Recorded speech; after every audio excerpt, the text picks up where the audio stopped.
আসসালামু আলাইকুম ওয়া রাহমাতুল্লাহ। উমর ইবনুল খাত্তাব রাদিয়াল্লাহু তাআলা আনহু বলতেন, তোমরা নারীদেরকে সূরা নূর শিক্ষা দাও। মুসান্নাফে আব্দুর রাজ্জাক। কি আছে এই সূরায়? নাম্বার 1, পবিত্রতা ও নৈতিকতার বিধান। এই সূরায় ব্যভিচারের কঠোর শাস্তি, ব্যভিচারের মিথ্যা অপবাদ, কাযফ এবং এর শাস্তি সম্পর্কে বিস্তারিত বিধান রয়েছে।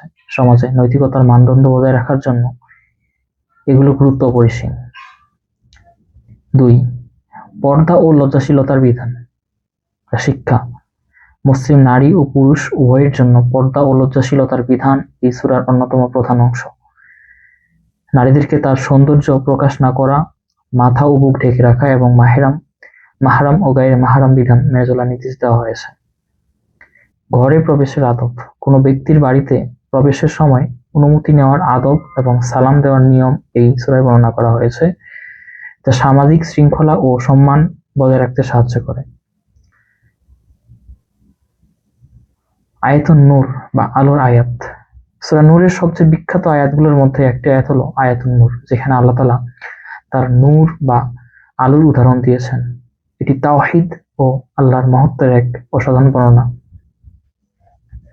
পরিষ্কার পরিচ্ছন্ন সমাজ গঠনের নির্দেশনা। সামগ্রিকভাবে সূরা নূর এমন সব বিধান ও নৈতিক শিক্ষা প্রদান করে যা একটি সুস্থ, পবিত্র ও অপরাধমুক্ত সমাজ গঠনে অপরিহার্য। এই কারণেই ওমর রাদিয়াল্লাহু তাআলা আনহু নারীদেরকে এই সূরাটি শিক্ষা দিতে উৎসাহিত করতেন, যাতে তারা নিজেদের এবং তাদের পরিবারকে নৈতিক অবক্ষয় থেকে রক্ষা করতে পারে।